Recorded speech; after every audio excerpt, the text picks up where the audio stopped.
lies affect the masses. There's no excuse. You've been loosed. This is From Destruction to Dignity with Janice Pons. Each week, Janice shares her wisdom to enlighten, educate, and advance the culture in America today. Janice Pons is a mother, author, and free thinker, and your host for our podcast this evening. Now let's join your host, Janice Pons. Greetings, greetings, greetings. Come on in. Welcome, welcome, welcome. My name is Janice Pons. I am the host on this podcast, on this broadcast, From Destruction to Dignity. Clinical perspectives, the spiritual truths. Listen, we have been on a journey and we're going to continue it as we, the people, have been focused on a specific path for the past few months related to gaining a clearer understanding regarding how our nation is structured and how it's supposed to work. This flag behind me that I love, yes, it represents our nation and the communities and the states thereof and the citizens thereof. This flag and our presidential seal are great symbols connected to our amazing nation. First, let's give a shout out as we remember the 210 million Christians in America, which comprises approximately 62% of our population. That's the majority. Yes, it is. Along with our 1 million voices arising who are headed to the Washington Federal Mall on October 12, 2024, the day of fasting, prayer, and singing praises unto our God on behalf of this great nation. Listen, we are encouraging everyone all across the constitutional republic of the United States of America to start your own prayer hubs. They're on my social media platforms. There's some every Monday at noon. My followers, so about 34,000 total. And then it gets shared to groups. And thank you so much for sharing it. We are, wherever you are at noon on Mondays, we are praying for our nation. Yes, we're interceding on behalf of our great nation. Now, I want to encourage you to go to hashtag Don't Mess With Our Kids to learn how to set up a prayer hub. We want to support them in their efforts towards the October 14th event on the Washington Federal Mall. I'm going to be joining them with the 1 million Mordecais and Esthers. What are we going to be doing? Praying. I have a specific focus on our children and the family unit. And I also have a focus on the 265,900,000 Americans who are barely making ends meet, living paycheck to paycheck. Listen, we have an election coming up. Have you noticed? Yes, it's heating up. It's right around the corner. What's really important in light of all the dynamics being presented to us in this great nation? Who needs to be the leader of America? What is at stake? Does it matter who's in the White House? If we speak up regarding issues that are connected to anything political and who may end up in the White House, I want to know this. Why are some people upset if Americans are speaking up and verbalizing truth to power and discussing history that's accurately told, leading up to today? Now, that's a part of my story. Anybody knows me, you know that's a part of my story. Now, God has placed on my heart to openly address, discuss, inform, educate, empower, and encourage others as it relates to social, political, and spiritual issues affecting us as Americans. It's part of my call, and I fully embrace it. I love America dearly. Anybody that knows me knows that. That girl loves her country. Yes, I do. And I love my fellow Americans, and I have something to say to the nation. If we do not stand for something, we will fall for anything. We have answers. I have answers. You have answers. We need to respectfully engage with one another as it stimulates awareness, growth, change, and maturity. We need to talk to each other and not at each other. Now, speaking of which, previously, I was talking to, and this is significant, and you say, well, what does race have to do with it? Well, stick with me. We're going somewhere, and it's expecting us when we get there. I had previously had a conversation with a Black woman who called me, Janice Pons, a dangerous Negro. She said, "You're a dangerous Negro." Okay. Now look, I've been called many names in my lifetime. Yes, I've been bullied. Oh boy, it's been rough at times, but I got over it. And I got better and not bitter, but I got over it. Now, I've been called many names in my lifetime, and like many listening to me right now, I've experienced episodes of both blatant racism and institutional racism. But at that time, those experiences that I went through, that came from white Americans. I'm just telling you the truth. Yet, I was perplexed at that time that this was a black woman calling me out. How was I to respond, and why would someone see me as a threat? Her whole tone, her whole body language was that I was a threat. Why did she see me as dangerous? Remember, she called me a dangerous Negro. I wondered if she would have thought I was a dangerous Negro when I taught school and showed underprivileged children the joys of being a good reader, or when I worked as a school psychologist and helped free students from emotional and mental limitations, or perhaps when I started a substance abuse treatment program or programs for people to embrace sobriety and wellness when I was working as a clinical consultant and director and supervisor of these said programs. Was I a dangerous Negro then? Perhaps it was my higher education that made me dangerous from her perspective, or perhaps when 87% of the people who went through a substance abuse treatment program that I started, developed, and ran, it was a 30-day program, but when they were still clean and sober 6 months after completion of the treatment program that I had put together and were gainfully employed, was I a dangerous Negro then? If not, then when did I become a dangerous Negro? I'm just asking. Or as some people say, I'm just saying. When did I become a dangerous Negro? Why would someone call me that? Especially someone of my own ethnicity and race. What makes a person dangerous? Now, my fellow Americans and my brothers and sisters, let's lean in together. Yes. Considering the day in which we live, perhaps she felt I was a threat because I used to be a dyed-in-the-wool Democrat who vehemently supported the Democratic Party, but have since come to a different understanding. Is that okay? That I came to a different understanding. Perhaps that is what makes me dangerous. Maybe. What the woman had done was make me her scapegoat. Now, let me encourage you. Now, I'm going to go and put this up here. This is the book I wrote, The Scapegoat. Yeah. Let me encourage you that it's important that we don't let others do our thinking for us.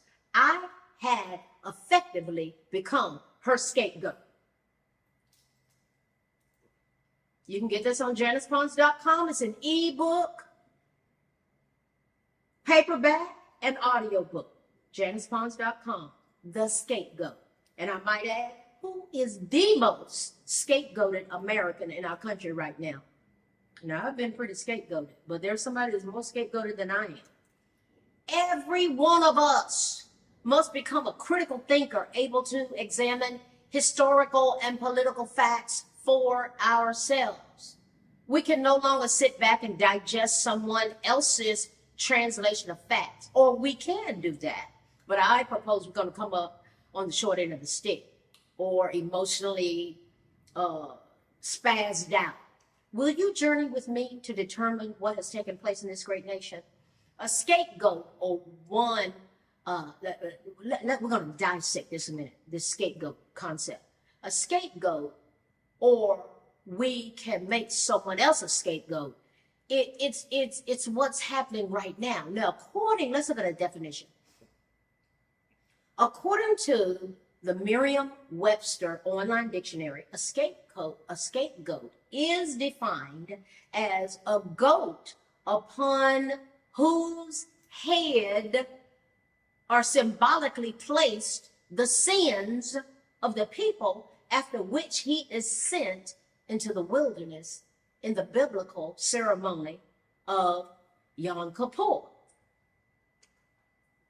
Also, another definition: a scapegoat is one that bears the blame for others. Another definition: one that is the object of irrational hostility. The woman who called me a dangerous Negro, well, she had a cut on it too. Yeah. Woo. Yeah. That woman was a classic example of making me the object of her irrational hostility. All across our nation, we see the scapegoat process taking place regarding politics, racial issues, sexual issues, etc. We have become a nation in which casting blame has become commonplace, even as we are unwilling to look within ourselves or our own actions. Remember the old saying, it takes two to tango? Almost every situation involves error on both sides. Yes, it does. We've got to look at both sides.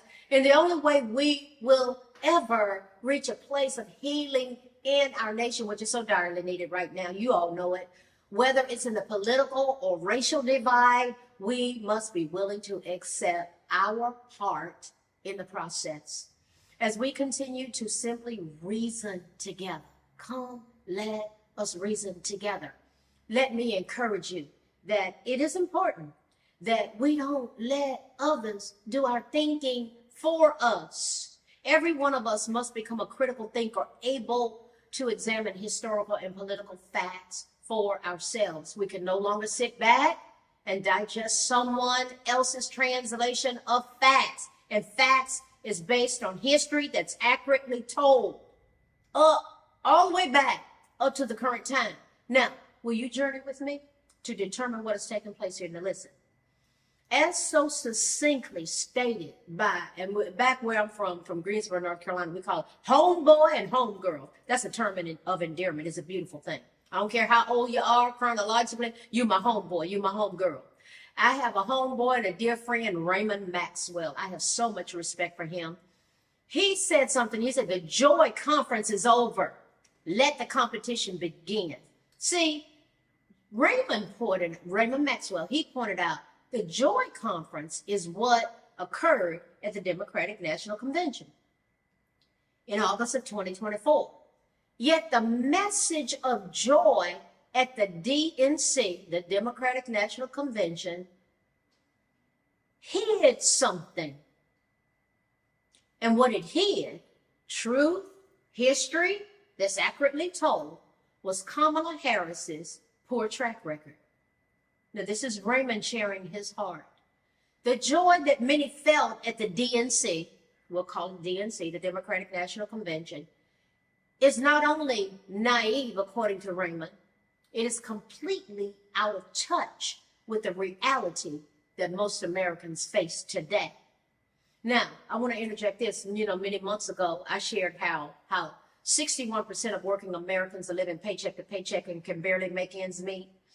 In less than 8 months, that increased to 78% of working Americans being in that position. They are suffering severely. The economies, it's a huge issue. While Kamala has the nerve to bring up something called Bidenomics. And she said, Bidenomics is great. Is that an insult to basic intelligence? With wars raging around the world, security risks increasing at home, and our wide open borders due to the Biden-Harris administration, there is no cause for celebration. Remember how I brought it up because it means something to me? I'm a Blue Star mom. I discussed that back in July.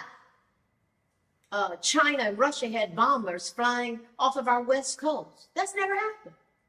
And back in June, there was a Russian warship off of the coast of Florida, armed with hypersonic missiles that we don't even have. Russia has them, China has them, Iran has them, but we don't. We got behind in the last 4 years. Donald Trump had us on a fast track. We were the strongest military ever.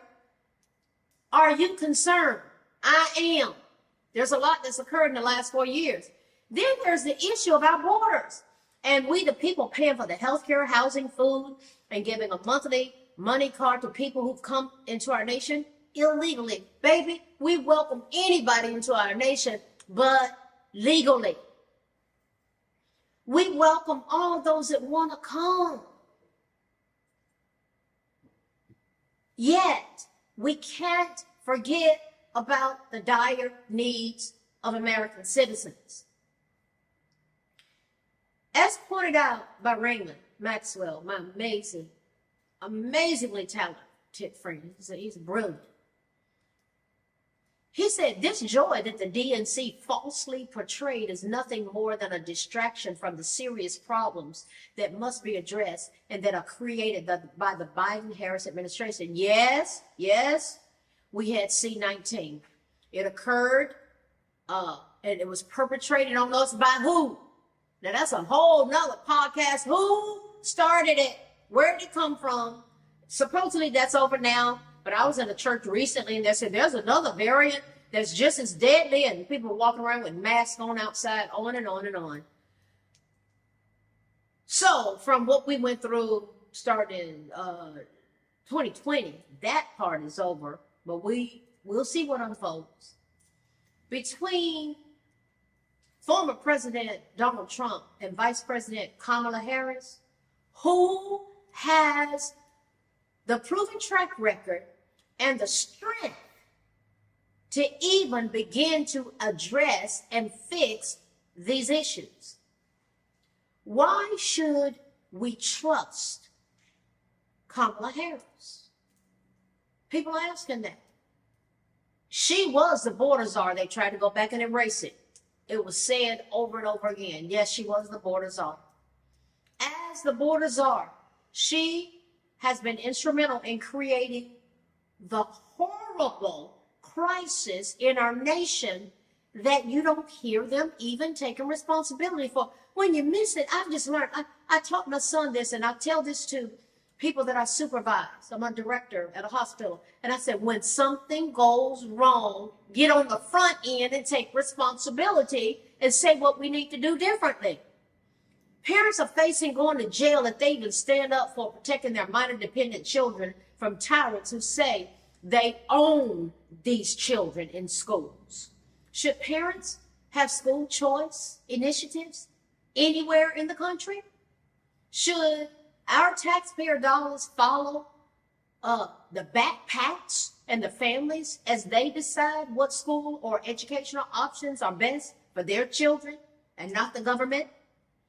These choices ensure transparency and empower parents, yet the NEA, National Education Association, has a problem with that. Why? Is it ironic for Democrats to accuse Republicans of being anti-democratic when they have undermined their own primary process?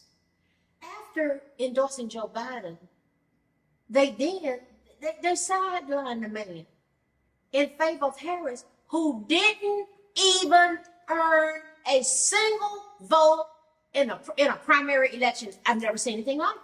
You know what? Because it's never occurred, not to my knowledge. Not one single vote. She was selected and ordained. And I remember Black Lives Matter came out and said, our democracy has been totally obliterated because there was not a democratic process of voting where the majority ruled. There was not that. That didn't occur. It could have been executed. That could have been. This was after being the least popular candidate in previous years and having an incredibly low rating as vice president. Listen, this was all over the news. This was all in the polls. I'm not making anything up. I'm just talking about history that's accurately told. So within a matter of 2 weeks, she was reportedly leading in the polls. And I'm going to say, I don't believe one word of it. That lying mainstream media, they say anything. Hitler's minister of propaganda said a well-crafted lie repeated over and over again will soon be accepted as truth. I don't, as my mama said, I don't bit more believe that than the man in the moon, that in 2 weeks she was leading Trump in the polls. I just don't. She claimed to be a candidate of change, yet she's been part of and parcel of the administration's total failures. Well, has she been? Has she been? She was in leadership. Remember the debacle in Afghanistan, where billions of dollars of our military equipment was left in the hands of terrorists and was showcased in a parade in August of 2024. That's 3 years of after being totally embarrassed. There was a debacle that occurred as a result of their policies. Has Harris put her policies on her campaign website? I went and looked, and there are, it's coined as issues.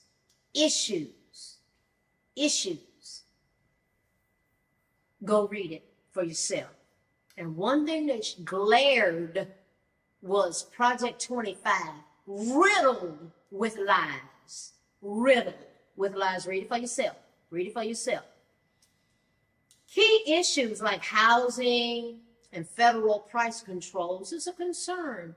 These so-called solutions won't combat the inflation that this administration has caused. Instead, they create more shortages and economic hardship for American families. Now, speaking of housing, listen, don't forget that the state of Oregon, for example, is providing first-time home buyers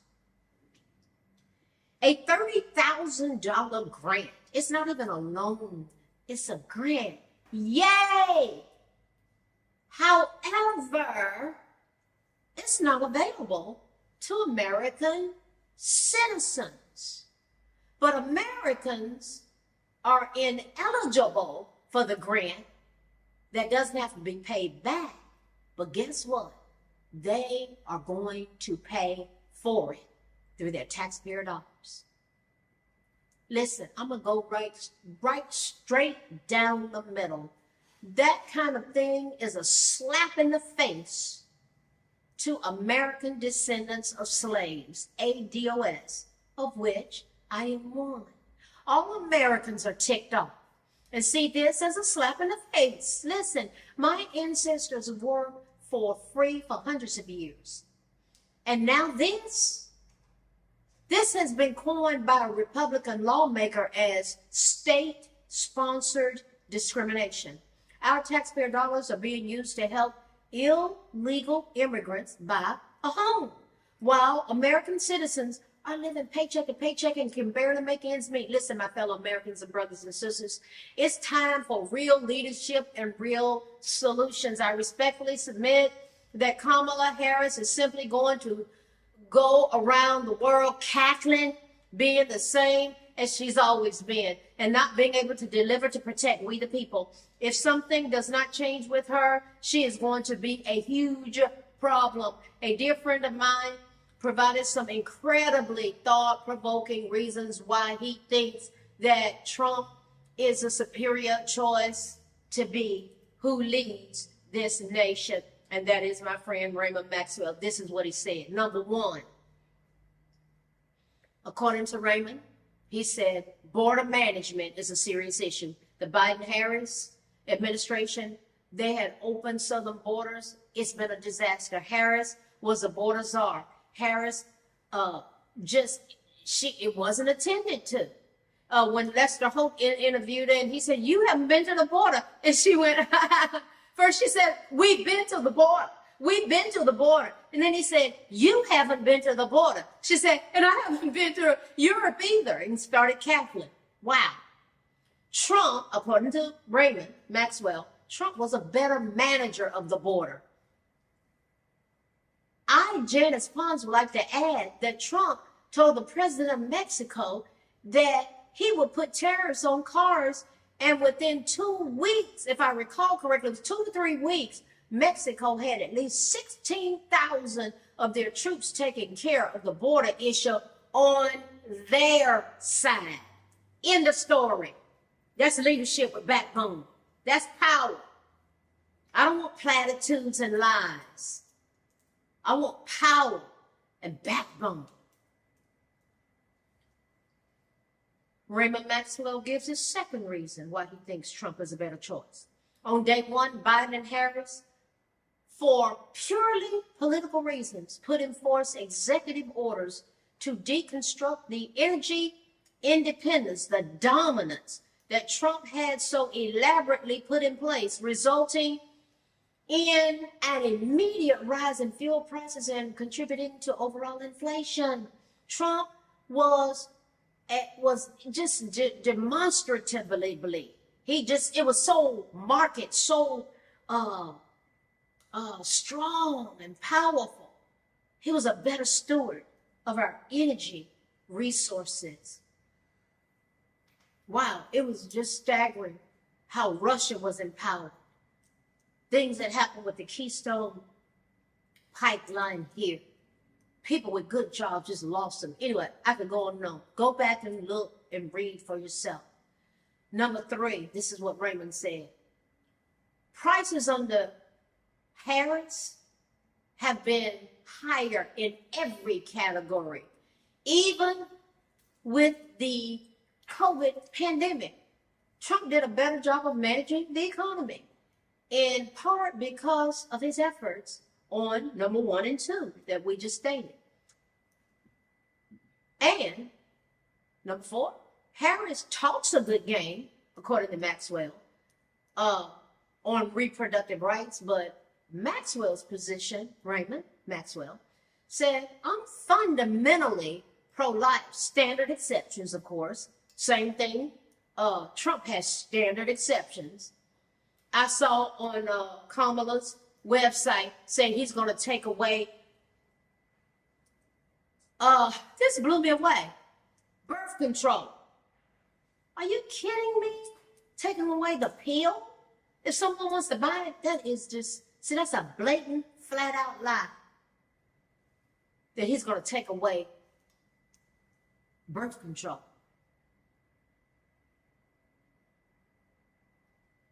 Maxwell says, I'm fundamentally pro-life.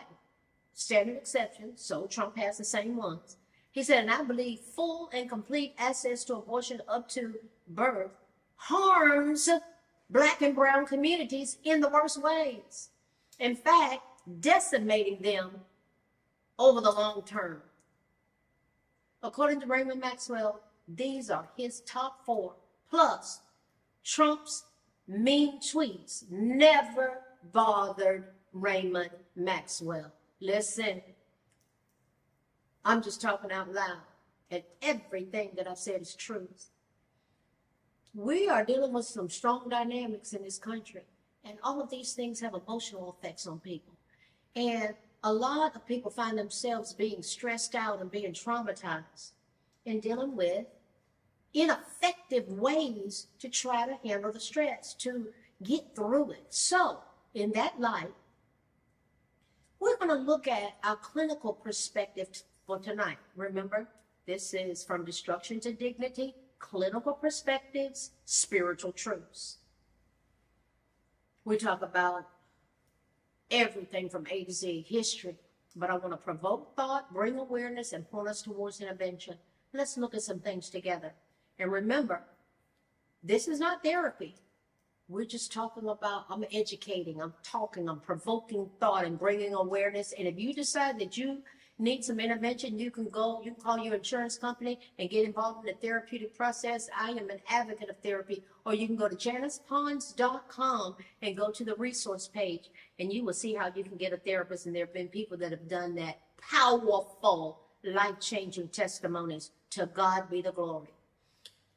We're going to look at something tonight from our clinical perspective. We're going to look at the traumatizing effects of emotional abuse. Emotional abuse is rampant. What is it? Emotional abuse has become more common and accepted in politics and the media.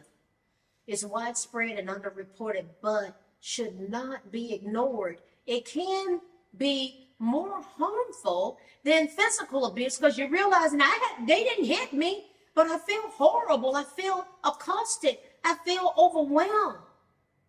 So it can be more harmful because you're just perplexed and you just can't figure out why you just feeling the way you do. which is almost always preceded by, even physical abuse is preceded by emotional abuse and trauma. Emotional abuse includes mental, psychological, verbal, and financial abuse. Sometimes it's overt and easily spotted, such as verbal attacks and threats, but other times it's covert, it's subtle, or it's passive aggressive. Abusers have a goal. Their goal is to increase their power in the relationship. They are often skilled manipulators. This is especially true of narcissists who engage in narcissistic abuse. Abuse can also take the form of intentionally withholding communication and affection, or gaslighting that is designed to make you doubt your mind, your memory, and your own perceptions, and even your reality. Gaslighters may even act concerned and try to be helpful. Why? To confuse you. They may act offended and like they have no idea why you're even upset. If you have been treated like this in past relationships, it's familiar and it's hard to recognize. You may not have had a healthy relationship to even compare. When abuse takes place in private, there are no witnesses to validate your experiences. And people, you know, when people see this, they're like, wait a minute, come on. We need to talk about what I just saw you go through. But some people suffer in silence. Other aspects of the relationship may work well. The abuser may be caring between abusive episodes so that you end up minimizing, excusing, or forgetting these things. Reasons you should take emotional abuse seriously and get professional help need to be examined. Let's look at it together. Now lean in. This is serious stuff, but we're educating each other. We're talking about some things.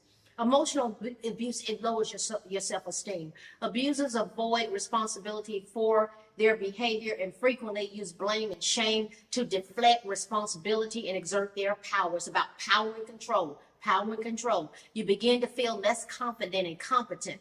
If your personal boundaries are weak, you accept the blame, which undermines your self-esteem and feelings of worth, lovability, and adequacy. You don't even feel adequate. This usually happens when you've been subjected to emotional abuse in your past, likely your childhood, when you've accepted your parents' authority. You may have been codependent in relationships. But abuse worsens those symptoms. Codependent, where you take care of everybody else at your own expense. In codependent families, you don't talk, you don't trust, you don't feel. You just don't go there. You don't know how to handle it. This is all of a part of a system of emotional abuse, which distorts your perception of reality. Abusers disagree with and undermine your perceptions. They insist that only their versions of you, other people, and events are accurate. In time, your outlook and perceptions become skewed, and you begin to even see reality through your partner's eyes or their eyes, including how you see yourself, as described earlier. It gets real convoluted. And then you have to come to yourself, come to yourself and go, wait a minute. You realize that you can even start losing trust in yourself and other people. They skew how you view your world. Frequent criticism, blaming, undermining, and shaming, it instills self-doubt. You become risk averse. Taking risk is aversive to you. You don't want to displease them. You scared you might make mistakes. Lord have mercy, Jesus. Help us. These are also symptoms of low self-esteem. These things lead to people giving up. That's what I'm saying. Have mercy. And his mercies are new every morning. But you got to locate yourself. This is why I'm into the therapeutic process. You name, you explain, you process, you metabolize. You got to give it a language. You got to give it a language. You got to go there. You got to name that thing. I've been abused. I've been neglected. I'm being controlled. I'm being manipulated. You can't get where you need to go unless you can identify where you are.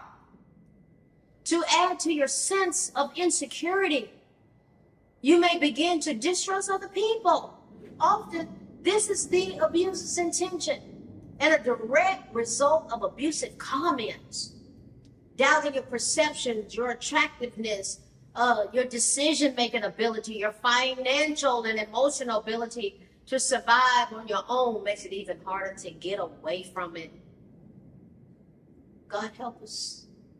Emotional abuse may isolate you from friends. That's part of the objective, to get you isolated from friends, family, and help. Many abusers try to isolate you from associations with other people. Why? To maintain control. They don't want you to trust or rely on anyone else but them. So they want to get you to the point of believing that you're only loyal to them. And boy, if you add on a religious component to this presentation, it's a whole other animal, another monster. I've seen it. It's vicious. It can get vicious, but God wants everybody to get well. This is why I said people who are in leadership in religious organizations, they need to be in therapy. It's stressful. Just so you can heal. You're dealing with a lot. Boy, am I big on that. This is because people get so insecure. They may undermine your other relationships by refusing, or they don't want you to participate by challenging your loyalty or by planting seeds of distrust in others. This happens in churches, it happens in jobs, it happens in relationships. They may suggest that, we're talking about emotional abuse, they'll suggest that your family, your friends, they don't support your best interests. Additionally, due to your growing shame, you may socialize less and hide abuse that you find humiliating from other people. So you further isolate yourself. Do you see this cesspool? It's all around us. We're talking about emotional abuse. We're talking about America. We're talking about getting well. We're talking about clinical perspectives. We're talking about spiritual truths. Emotional abuse may be subtle and be dismissed as harmless. As we've stated above, previously, it may be hard to tell whether you're being abused when sarcasm or passive aggression is used. Your protest may be met with, "You're just too sensitive. You're exaggerating. Oh, come on. You're just remembering things incorrectly." This is typical gaslighting behavior, guys. That's what that is. Flat out gaslighting. You end up questioning your own reality. You may frequently be told that you can trust the abuser. So you do. Constant criticism designed to be helpful can slowly undermine your confidence. You know, it's got a goal, but abuse may be couched, this is important, in flattery, such as, in some areas you're good, so why are you just not getting yourself together as a mother or as a father? Motivated by jealousy and the need for control, an abuser might subtly undermine your achievements and goals to deter you from becoming more accomplished and independent. Even if you recognize abuse, you may be in denial about its harmful effects on you. You can become trauma bonded to the abuser. That strong language is heavy, but it's true. You become bonded to them. You can't break away from them. Abusive relationships in general are hard to leave. Yes, they are. Where there's a power imbalance and reoccurring abuse mixed with good treatment, it gets mixed in there. A trauma bond can be formed. The intermittent Positive reinforcement keeps you connected. That's part of the cycle of abuse. You have a honeymoon phase. Things are good. Yeah, here we go again. Yeah, the intermittent positive reinforcement keeps you connected and enables the abuser to control you with fear, unpredictability, belittling, and control. You start to develop learned helplessness and feel powerless and trapped. Emotional abuse can cause long-term damage, such as PTSD, post-traumatic stress disorder. You won't realize you're being damaged, yet you are. Just like you might not have even noticed that you're aging a little bit every day. Then one day, you wonder what happened to your old, confident, energetic self. I'm not myself anymore, you may say. If you found the courage to leave, now I'm not telling you to leave or stay, but I'm listening, I'm talking to somebody. Some people have left, they're like, wait, I've got to just pull away to get myself together. I got to get healed. I got to get some intervention here, especially if you're being hit on, physically abused. If you have come to a point, if people come to a point where they find the courage to leave, they may find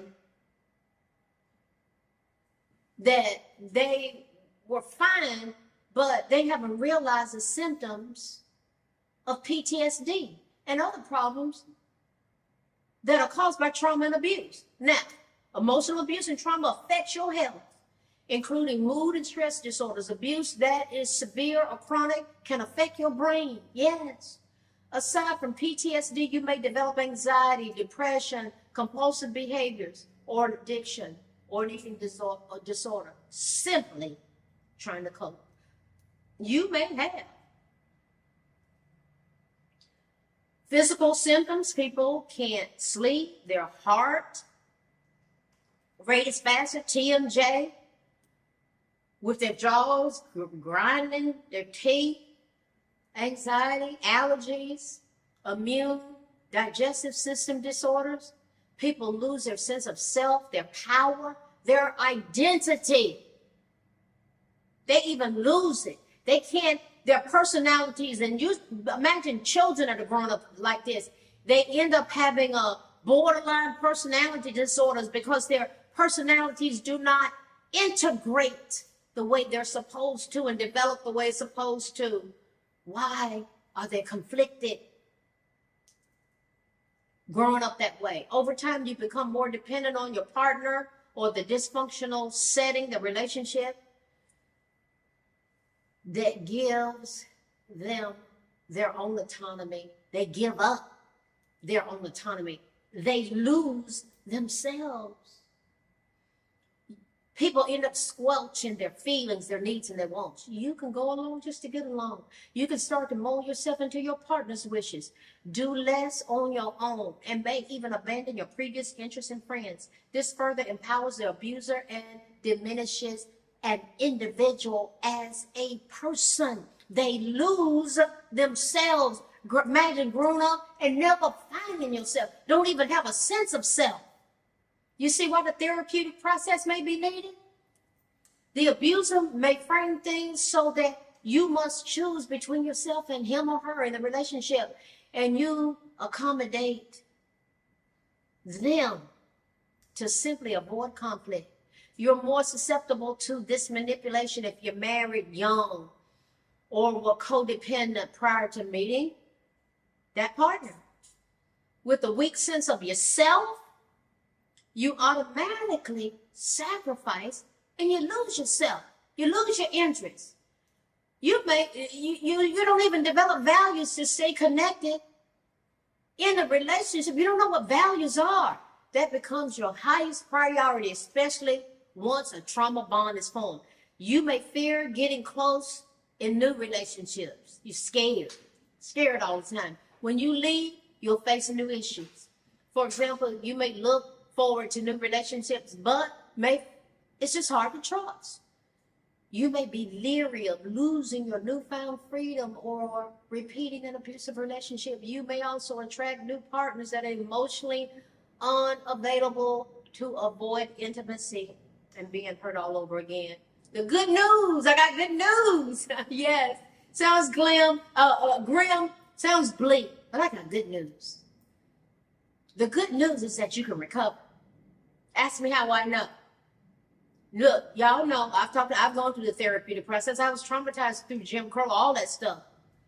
I had to sort some things out, and it changed my life. And I went to support groups. Al-Anon changed my life. I went every week for 6 months and got a sponsor because I grew up in a family where addiction was rampant. And I even went through my own little gig. Yeah, and God protected me, and I got out of that. He said, you better get yourself together. But it took out my family. This is why I'm such a proponent of the therapeutic process for families. I want everybody to get well. The good news is that we can get well. We can recover from emotional abuse and trauma. With professional help, you begin to build your own identity. Listen to that, your own identity. That's a good thing. Self-esteem and the ability to assertively express feelings, wants, and needs. What about that? What are your feelings? What are your wants? What are your needs? Can you articulate it? Can you embark upon a journey where you will identify what they are? People just go, I don't even know what they are. Well, you can learn. You learn self-responsibility. You learn boundaries. You learn self-care. That's the psychotherapeutic process, which I embrace. I know how to skillfully execute it myself, but I can't be your therapist, but you can get your therapist. Go on JanicePons.com to execute how you can get a therapist. Go to the resource page, call your insurance company. If you don't have insurance, go to their community mental health centers. You don't have to suffer. You can get healed from childhood trauma, PTSD. Meanwhile, don't stop. Don't stop. Don't wait. Start to recover. Start to change. Set in motion the balance of power. What have we talked about a lot? Tonight, we have been looking at, yes, America at the crossroads and needing direction. And our clinical perspective has been the traumatizing effects of emotional abuse. I want to encourage you to get The Scapegoat, yes, on JanicePons.com, ebook, paperback book, and audiobook, and I'm very excited about my musical CD. You can get it there as well, digitally or physically. We can send it to you. And I am so excited. We are going to be having, we've had Dr. Hatcher. So remember Dr. Hatcher? Trump 45 and the Black Man Parallel? Guess what you all did? Guess what we did? The weekend that book was released, it was #1 in the category on Amazon, in the category of government and leisure. 3 categories: government and leisure, government social policy, philosophy, and criticism. #1, we did it. Yay. Go to Amazon. This book is powerful. Dr. Hatcher, y'all saw him on the show before. He is a brilliant man. And I thank you for going to my YouTube page, and please go there and help me out.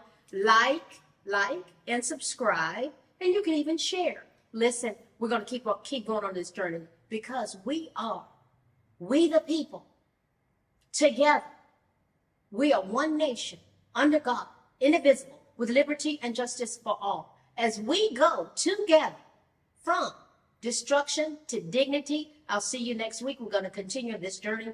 We got an election coming up, and it's real important. And the truths thereof in this podcast, it will continue to be true as we move on because the principles are still the same. I will see you next week. God bless you. Thank you for your support. Good night. Thanks for listening to this week's episode of From Destruction to Dignity with Janice Pons. Janice's mission is to provoke thought, bring awareness, and point people towards intervention when needed. As a reminder, this show is not therapy, but for educational purposes only. For more information, check out JanicePons.com or follow her on social media. We are one power, strength is ours, liberty, been set free, education, affirmation, dedication, information, revelation.